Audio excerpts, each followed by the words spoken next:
Eu fico feliz porque nós temos aqui boa parte da nossa igreja representada. Está faltando bastante gente. E a irmã Rose não está aqui conosco, a gente sente falta dela. Está melhorando, Ananice? Está recuperando? Que benção. Queridos, hoje eu tenho um tema para trabalhar, para estudar com vocês. É um tema de reflexão. Um tema em que talvez não tenha sido nos últimos tempos pregado. E eu lamento muito porque deveria ser um tema em que estivéssemos no nosso coração todos os dias. O texto-chave para esse estudo está em Hebreus 10 e versículo 37. Irmãos, eu queria que, se você não tivesse o hábito de ler as passagens aqui na Bíblia, aqui na igreja, busque anotar pelo menos. Esses textos que nós vamos estudar são textos que nós vamos precisar muito daqui para frente. Haverá um momento em que a Bíblia não estará disponível nas nossas mãos, porque nós já não teremos, e toda a nossa fortaleza, toda a nossa segurança com relação à palavra de Deus vai estar na nossa mente, gravada na nossa mente. Portanto, se você puder anotar as passagens, chegue em casa, leia, guarde esses textos, releia, porque esse é a motivação pela qual nós estamos aqui hoje. O tema do nosso sermão é a esperança que infunde alegria. Esse sermão está baseado no Espírito de Profecia, precisamente no livro Grande Conflito. Temos também outros livros que eu vou usar, o Patriarcas e Profetas. A Bíblia como o primeiro. Portanto, Hebreus 10, versículo 7. Vamos orar. Eu queria que você curvasse a sua fronte. Querido Deus, obrigado porque estamos na Tua casa. Obrigado porque temos a Tua palavra e agora vamos estudá-la. Por favor, Senhor Deus, faça com que nós, humanos, possamos entendê-la através do Espírito Santo.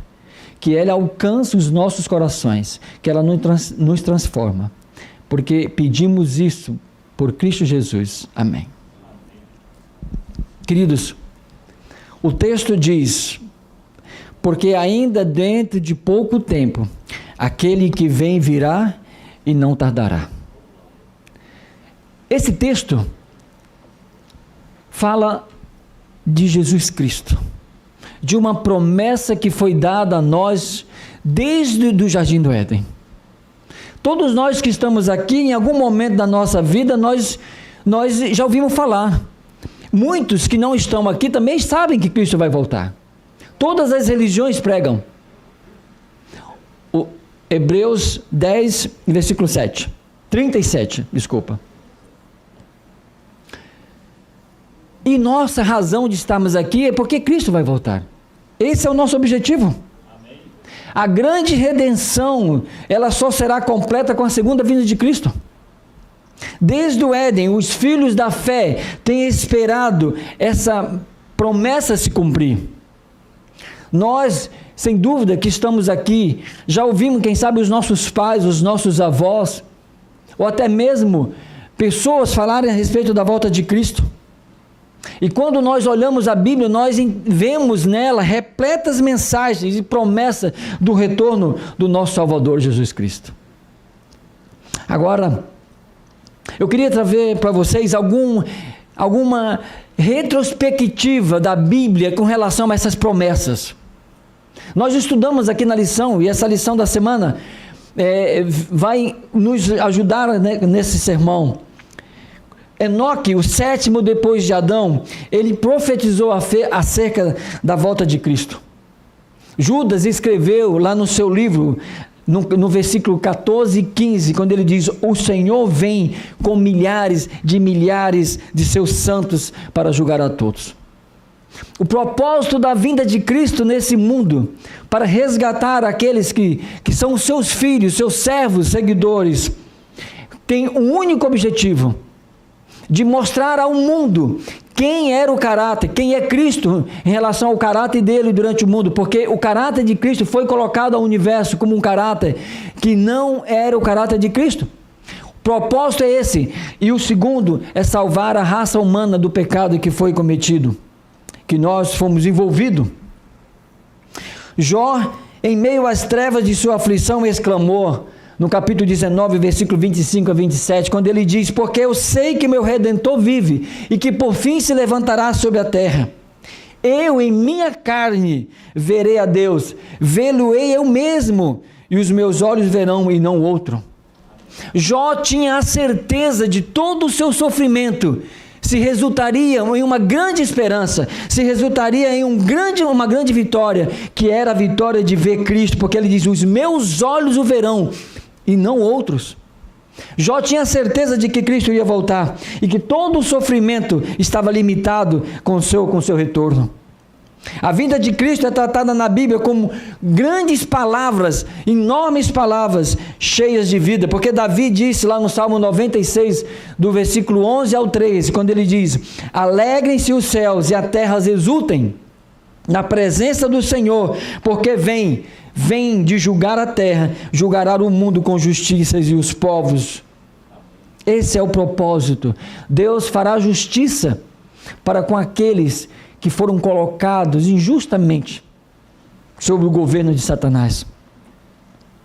O profeta Isaías, o profeta messiânico, no capítulo 25, versículo 9, Isaías diz assim: naquele dia se dirá: eis que este é o nosso Deus, em quem esperávamos, e ele nos salvará. Este é o Senhor a quem aguardávamos, e na sua salvação nos exultaremos e nos alegraremos. Sabe, queridos, quando nós olhamos de Enoque, até mesmo Sete, Enoque, Noé, Abraão, Jacó, José, quando nós estudamos a história de José, a gente vê que José recebeu a revelação da vinda de Cristo. Ele sabia que naquele momento em que ele estaria no Egito, a promessa da profecia do retorno iria acontecer. José disse assim: olha, quando vocês voltarem, quando esse povo não estiver mais aqui no Egito, vocês levem os meus ossos com vocês, não deixem aqui.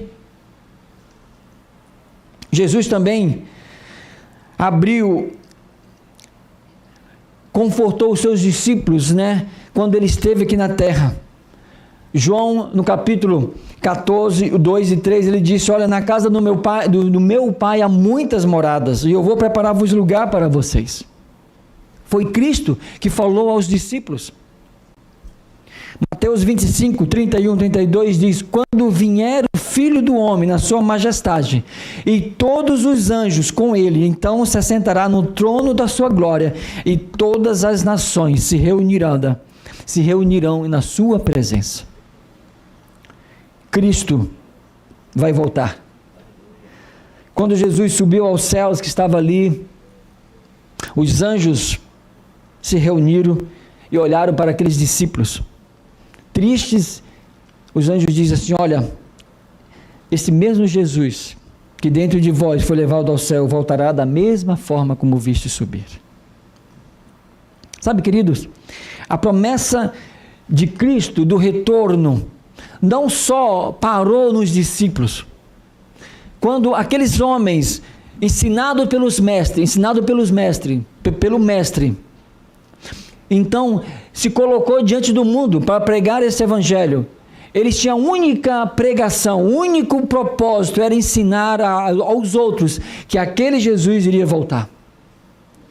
Paulo, um dos perseguidores da igreja cristã, ele, ao se converter, ao ver que Cristo era aquele com quem falou com ele na estrada de Damasco, e ele relatou lá em 1 Tessalonicenses 4,16, ele diz: porquanto o Senhor mesmo, dada a sua palavra de ordem, ouvida a voz do arcanjo e ressoada a trombeta de Deus, descerá dos céus, e os mortos em Cristo ressuscitarão primeiro.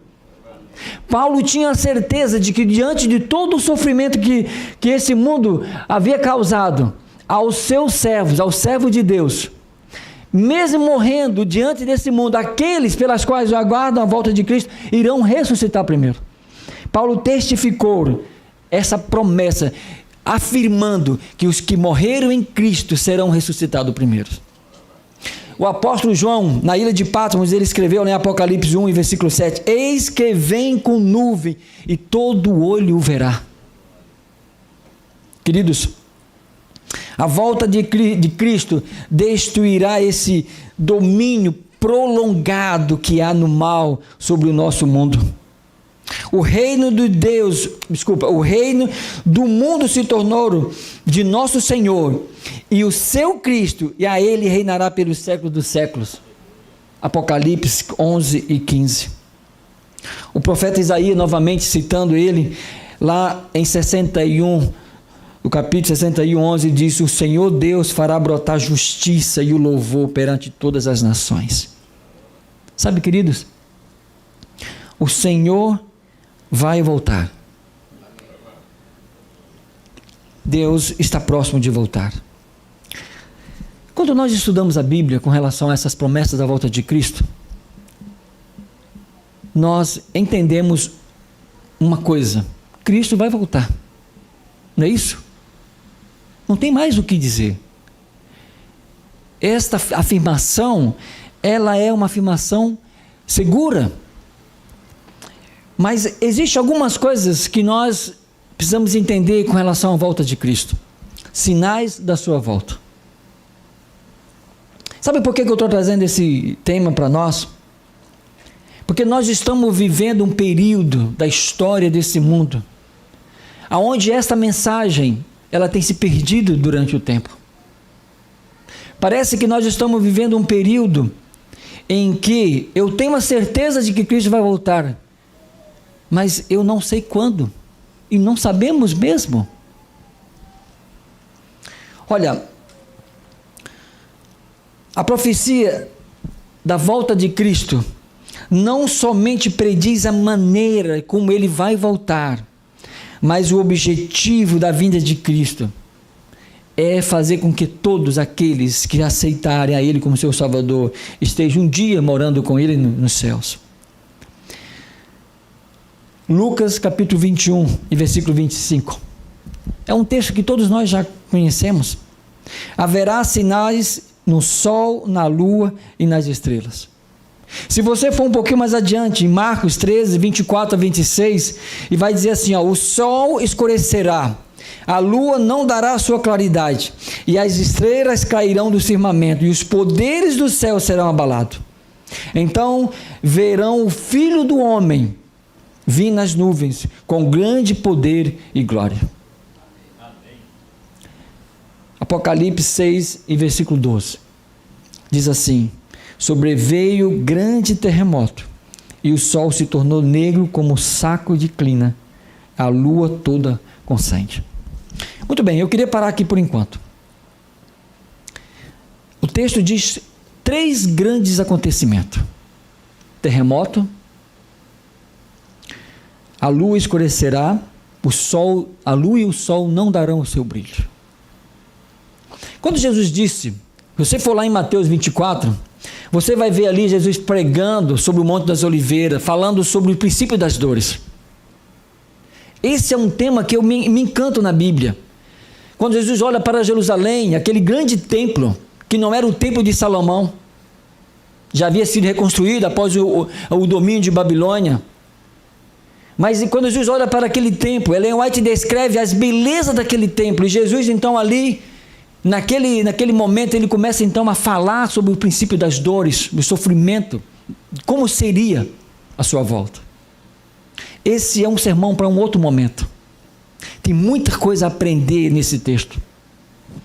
Mas eu queria, em outra oportunidade, quem sabe pregar sobre esse momento.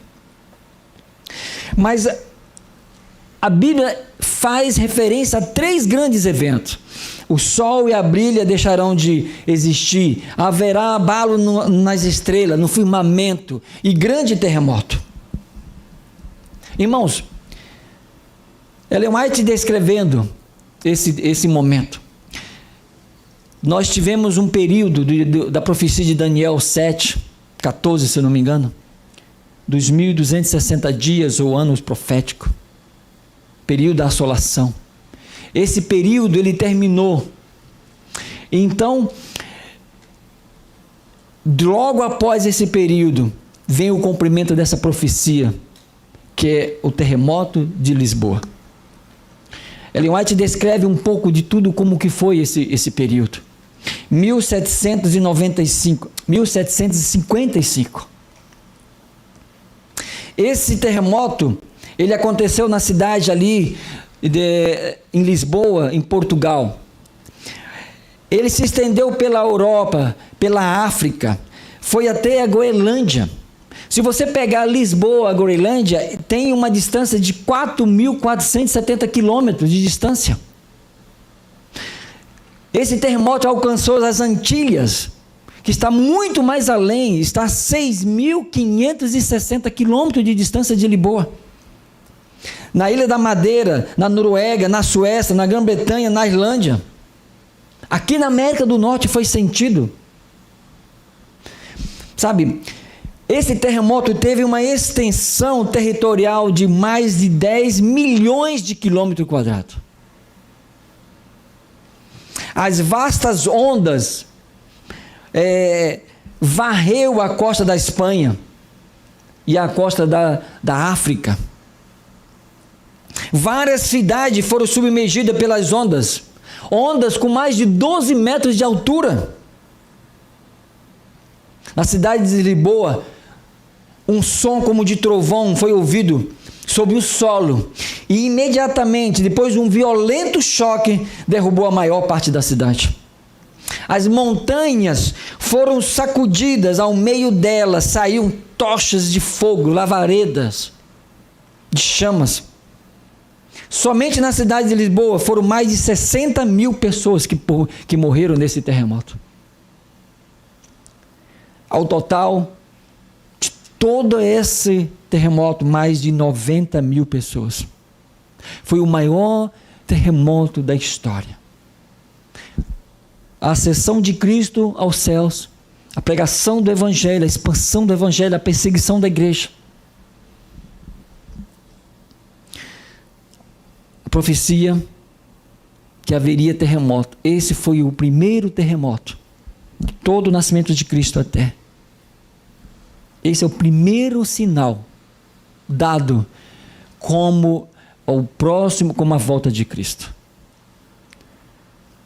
Sabe, Ellen White falando sobre esse texto, sobre essa ocasião, no livro Grande Conflito, na página 132, ela diz o seguinte: o terror do povo foi incrível.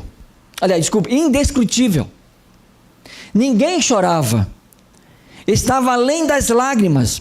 Corriam para aqui e para acolá em delírio, com horror e espanto, batendo no rosto e no peito, exclamando: misericórdia! É o fim do mundo. Mães esqueciam de seus filhos e corriam para qualquer parte, carregando os crucifixos. Infelizmente, muitos corriam para as igrejas em busca de proteção, mas em vão foi exposto o sacramento. Em vão, as pobres criaturas abraçavam os altares, as imagens. Padres e povos foram sepultados na ruína comum. Esse foi o resultado do grande e terrível terremoto de Lisboa. Irmãos, sabe o que é 10 milhões de metros quadrados?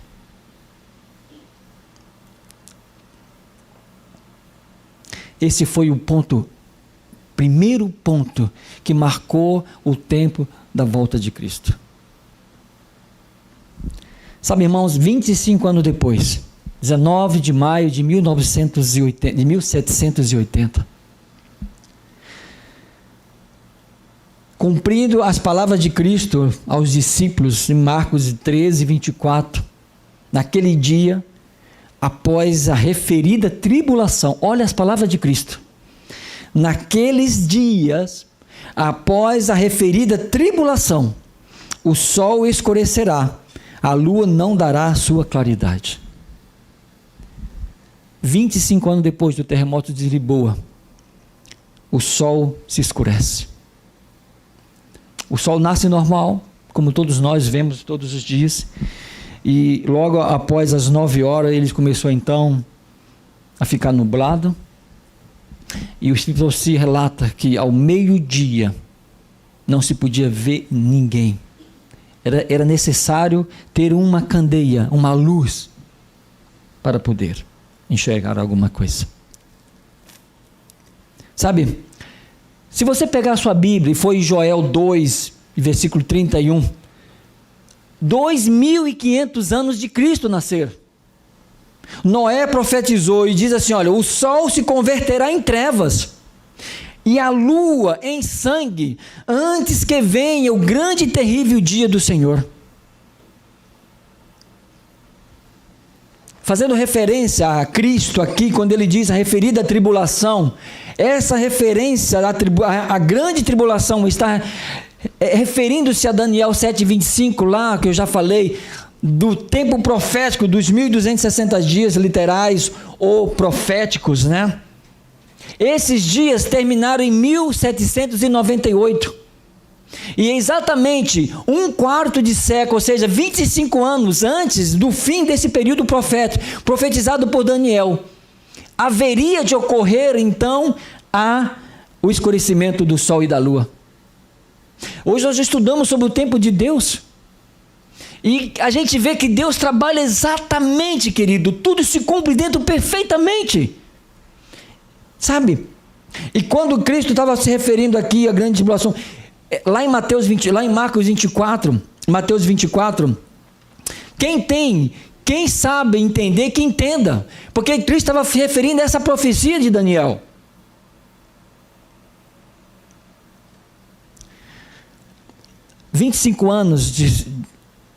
De 1798, a igreja já estava, digamos assim, a perseguição aos cristãos estava sendo já amenizada, não havia tanta perseguição com os cristãos.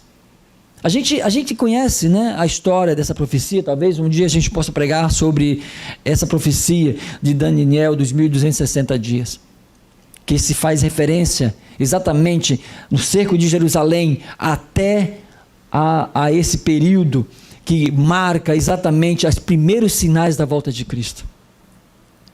Ellen White, fazendo referência ao escurecimento do sol e da lua, olha o que ela descreve: temor, ansiedade e pavor encheram gradualmente o espírito do povo. Mulheres ficavam à porta olhando para a negra paisagem. Os homens voltavam de seus labores nos campos. O carpinteiro deixava suas ferramentas, o ferreiro a forja, o negociante o balcão. As aulas eram suspensas e as crianças, tremendo, fugiam para casa. Os viajantes acolhiam-se às fazendas mais próximas. O que aconteceu? Perguntavam todos os lábios e corações. Muitos diriam que um furacão estivesse prestes a precipitar-se sobre o país, ou fosse o dia do fim de todas as coisas. Na maioria dos lugares do país, as trevas foram tão grandes durante o dia, que as pessoas não podiam dizer sequer a hora, olhando pelo relógio, de pulso da mão ou de parede. Posto que às 9 horas daquela noite a lua surgisse cheia, não produziu o mínimo efeito em relação àquelas sombras superficiais. Depois da meia-noite, as trevas se desvaneceram e a lua, ao tornar-se visível, tinha aparência de sangue. O dia 19 de maio de 1780 figura na história como dia escuro.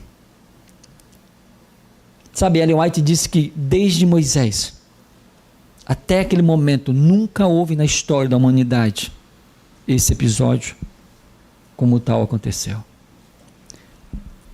Queridos, nós cremos plenamente através do Espírito de Profecia. Para aqueles que não sabem, não sei se alguém não sabe, Ellen White, nós a temos como uma profetisa. Ela recebeu de Deus as visões sobre os acontecimentos que iria acontecer nos últimos dias. Assim como no passado nós tivemos profetas. João, por exemplo, revelou a história da igreja, a perseguição da igreja, o domínio, como que ia se culminar o fim de toda essa história entre o bem e o mal. Ellen White descreve aqui minuciosamente a vida da igreja, os seus membros. E nós cremos ela como inspirada por Deus. Sabe, irmãos, diante de tudo isso que nós estamos estudando, nós temos um ponto. O grande terremoto de Lisboa marcou o início da vinda de Cristo.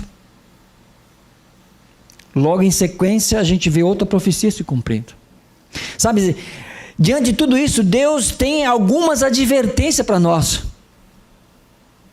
Muitos de nós estamos cientes, cremos que Cristo vai voltar, mas muitos de nós estamos cegos aos acontecimentos. Sabe, irmãos, eu não quero aqui me prolongar sobre os acontecimentos atuais, porque isso, se Deus me permitir, quem sabe em outro momento, eu vou trazer o que nós estamos vivendo hoje. A história do mundo no presente hoje. Eu estou trazendo fatos do passado que provam que Cristo vai voltar. Fatos que tem que abrir os nossos olhos, o entenderem, porque nós estamos vivendo num período de simplesmente cegos aos acontecimentos desse mundo. Lucas 21 e 28. Ora, aos começares estas coisas a suceder, é a advertência de Cristo, exultai e erguei a vossa cabeça, porque se aproxima, porque a vossa redenção se aproxima. Essa foi a advertência que Cristo fez. Cristo disse em Lucas também 24:31, quando começarem a brotar, Jesus aqui falando aos discípulos, fazendo referência à figueira, ele diz assim, quando começarem a brotar, vendo, sabeis por vós mesmo que está próximo o verão. Assim também, quando viste acontecer estas coisas, sabeis que está próximo o reino de Deus. Irmãos, próximo. O que é algo próximo? Eu estou próximo de vocês? Estou, né? Eu não estou próximo do Brasil, mas eu estou próximo de vocês. Eu, mais ou menos, talvez 10 pés, 15 pés, eu alcanço o irmão, não, um pouquinho mais, né? O irmão Napoleão. Mas nós estamos próximos, nossos olhos veem aqui. Eu consigo ver a cor de vocês, os olhos. Próximo, é próximo. Joel 3:14 diz, multidões no vale da indecisão, porque o dia do Senhor está próximo. Irmãos,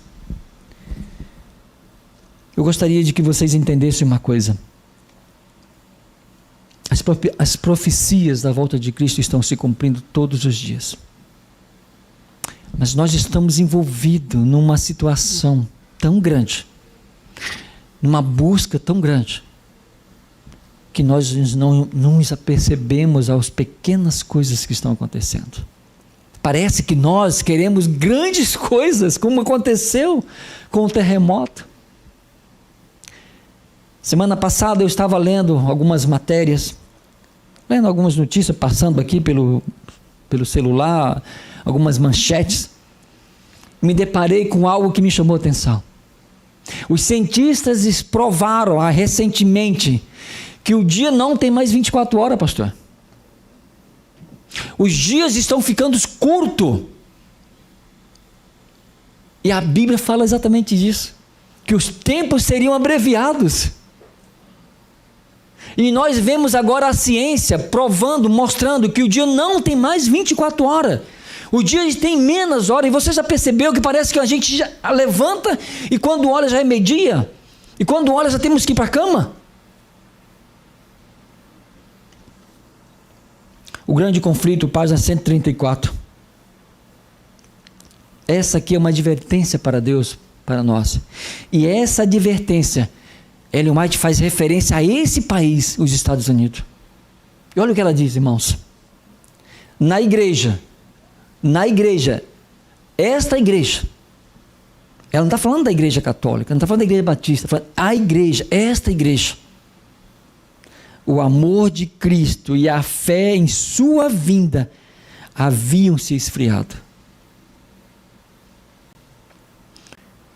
Ela continua dizendo, O pretenso povo de Deus estava cego às instruções do Salvador a respeito dos sinais do seu aparecimento. Irmão, se alguém chegasse para você agora e falasse: olha, me diz os sinais da volta de Cristo, você saberia pegar a Bíblia e pegar as passagens e falar: está aqui? Você saberia?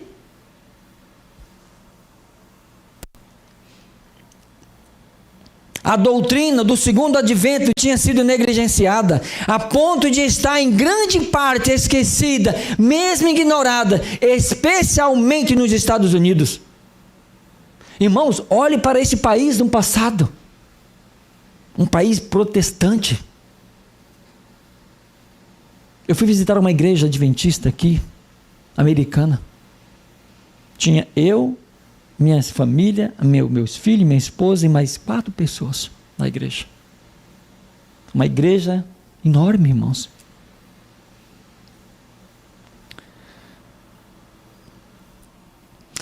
Um incontrolável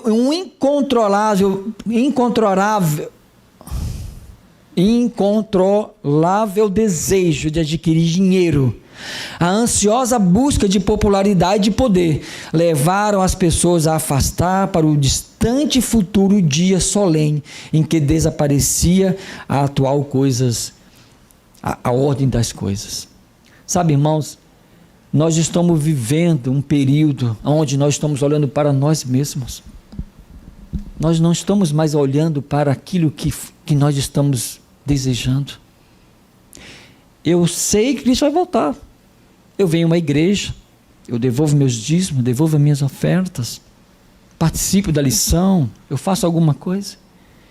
Mas é isso que move o nosso coração. É isso que está ardente em nós. Sabe, isso aqui é profecia, irmãos. Isso aqui é profecia. Sabe, o amor à fé, o amor aos ensinamentos de Cristo iria se esfriar. Nós estamos vivendo, infelizmente, uma apostasia espiritual. Precisamos reativar o nosso coração. O Salvador indicou a condição de apostasia que existiria precisamente antes do seu segundo advento. Lucas 21, de 34 a 36 diz: olha, acautelai-vos vós mesmo, para que nunca vos suceda que o vosso coração fique sobrecarregado com as consequências da orgia, da embriaguez e das preocupações deste mundo, e para que aquele dia não venha sobre vós repentinamente como laço. Vigia, pois, em todo o tempo, orando, para que possais escapar de todas estas coisas que tem de suceder e estar em pé, na presença do Filho do Homem. Irmãos, precisamos entender esse texto, precisamos viver esse texto. Nós temos que viver o dia de hoje preparados para, se Cristo voltar hoje, estejamos prontos. A mensagem do advento de Cristo tem que viver em nós. Para aqueles que estão desapercebidos, Isaías 13:11 diz: castigarei o mundo por causa das vossas maldades e dos perversos, e os perversos por causa da sua iniquidade. Deus não tolerará aquele que pratica maldade, aquele que é iníquo. Farei cessar a arrogância dos atrevidos e abaterei a soberba dos violentos. Precisamos entender isso, irmãos.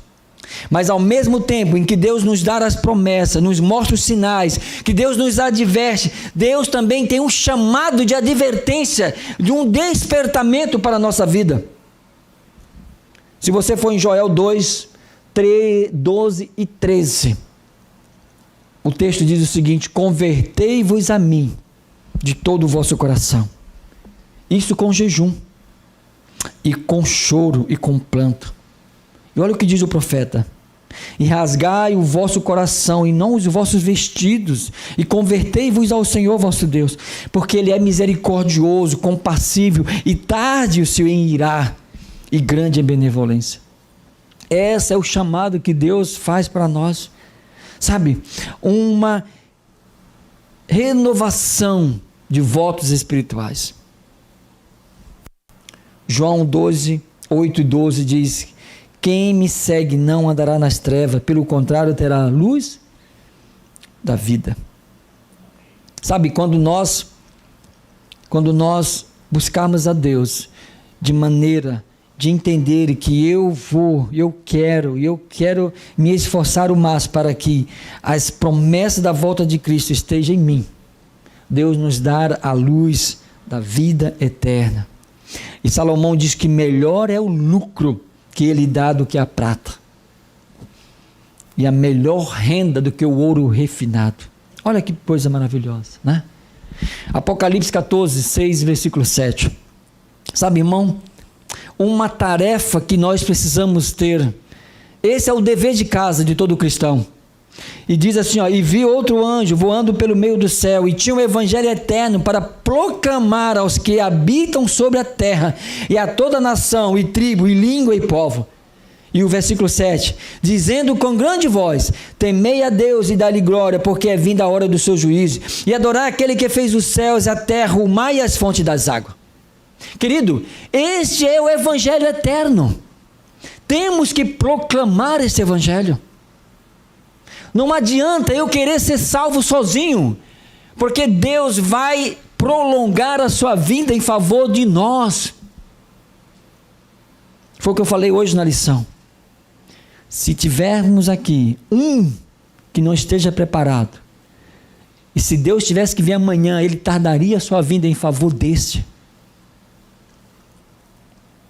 Apocalipse 14 nos apresenta uma mensagem do evangelho eterno. A tarefa de pregação foi entregue, da pregação dessa mensagem foi entregue a nós.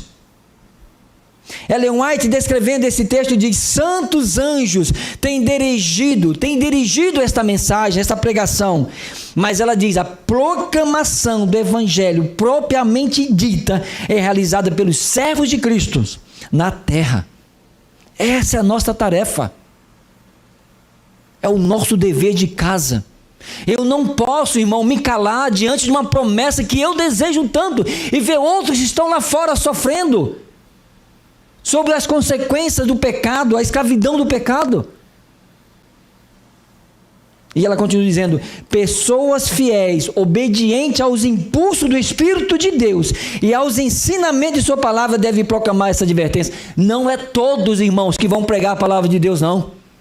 Não é todos que estão instituídos, incumbidos de pregar dessa promessa da volta de Cristo. São aqueles que pela profecia são impulsionados pelo Espírito de Deus e aos seus ensinos através da palavra.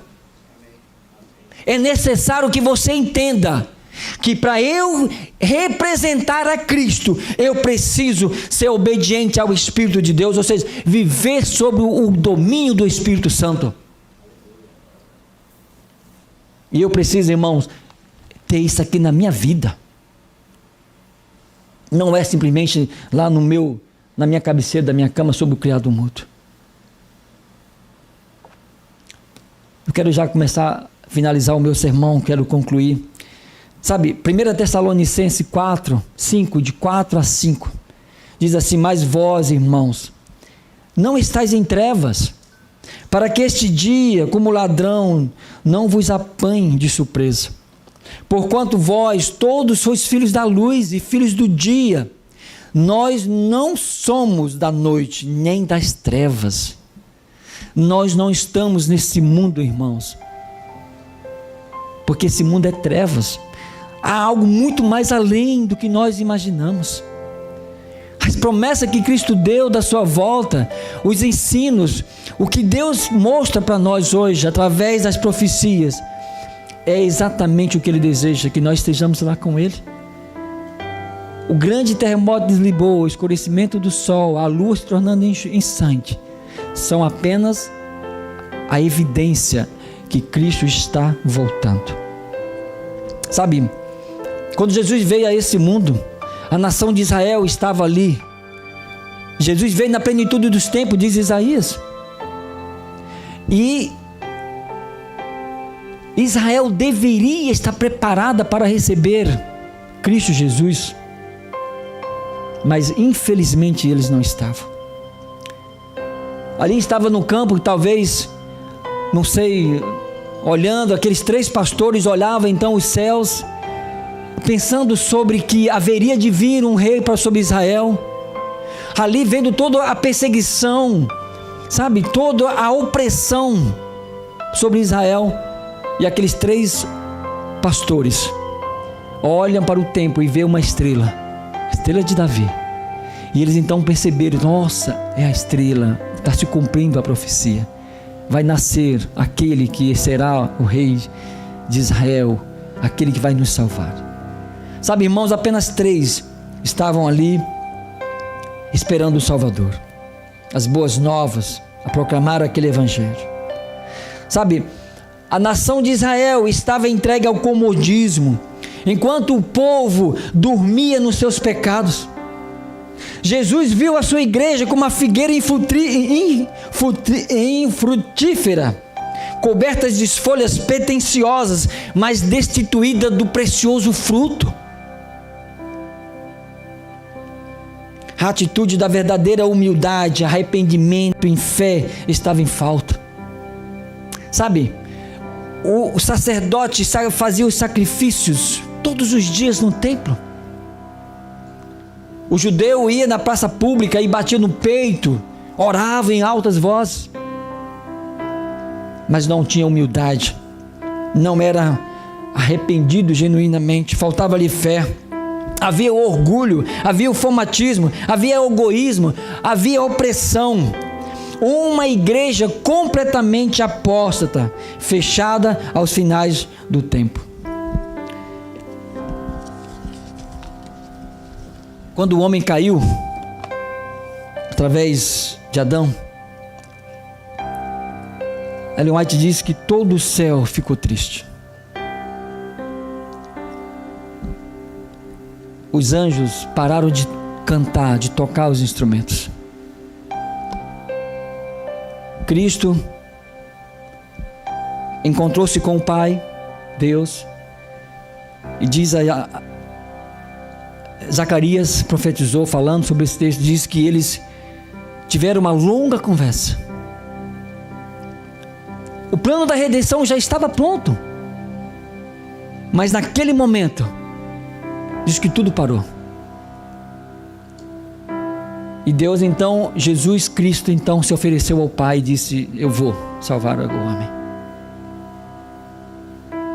E naquele momento, Deus se sentiu a dor do afastamento do Filho. Eu estou aqui parafraseando os fatos. Eu imagino como que Deus ali, tendo que entregar o seu Filho em favor de alguém que havia desobedecido. Mas essa promessa de redenção, ela já havia sido planejada. Porque todos nós, em algum momento da nossa vida, nós somos sujeitos ao fracasso. Mas a misericórdia de Deus, ela é enorme. Ela tem uma amplitude nesse universo, irmãos. Adão pecou. Foi expulso do jardim. Quando viu ali o seu filho morrer, sentiu ali no coração, Ellen White diz ali, que ele olhou as consequências do seu erro. E Deus permitiu que Adão vivesse quase 1000 anos, irmãos, para contar àqueles que viriam sobre o seu erro. E sem dúvida, ele chegou ali a Enoque. E todos nós conhecemos a história de Enoque. Enoque, quando teve o seu primeiro filho aos 70 anos, ele olhou e disse, nossa, mas como é ser pai? E aquela relação de pai e filho, então, fez com que Enoque refletisse sobre o amor dele, de Deus para com ele. Enoque, então, através de uma decisão de se relacionar mais com Deus, de buscar mais a Deus, Ellen White descreve que Enoque passava tempo com Deus, ele tinha suas obrigações, ele fazia tudo o que tinha que fazer como homem, como um pai, como o que provia os alimentos para os filhos, cuidar dos seus negócios. Mas Ellen White diz que Enoque saía tempos se distanciava e ali ficava com Deus horas e horas, momentos e momentos, tempos e tempos, buscando reconciliar, buscando se aproximar de Deus. Então os anjos, em algum momento chegou para Enoque e revelou a Enoque o propósito que Deus tinha de destruir o dilúvio, o mundo através do dilúvio. Enoque também recebeu de Deus, através de uma visão profeta, todo o plano de redenção. Irmãos, eu queria finalizar com um texto de Ellen White.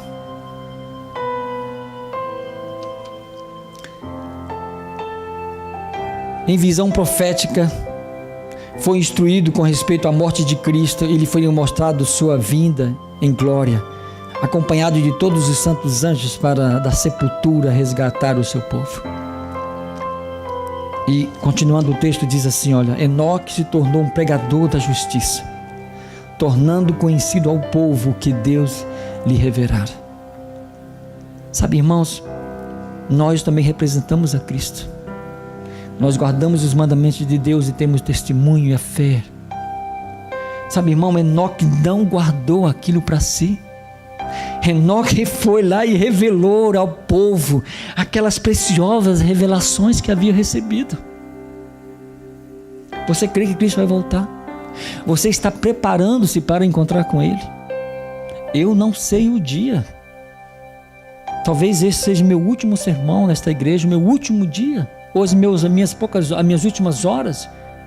Mas o que importa, irmão, é que haja dentro de nós o desejo ardente de viver a volta de Cristo e de transmitir esta mensagem ao povo.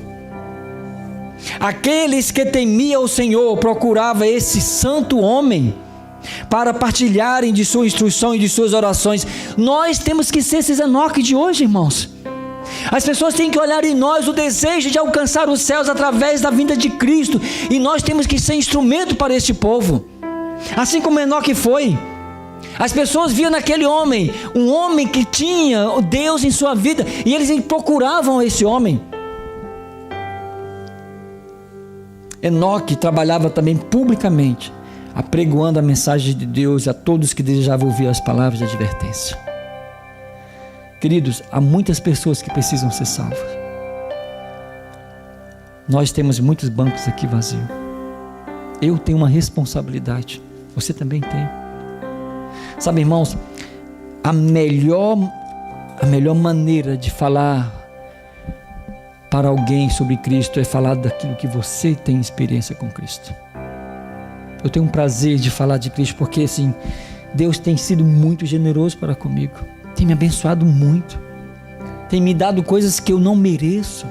Não é coisas materiais não, queridos, são bênçãos que estão muito acima de que nós almejamos.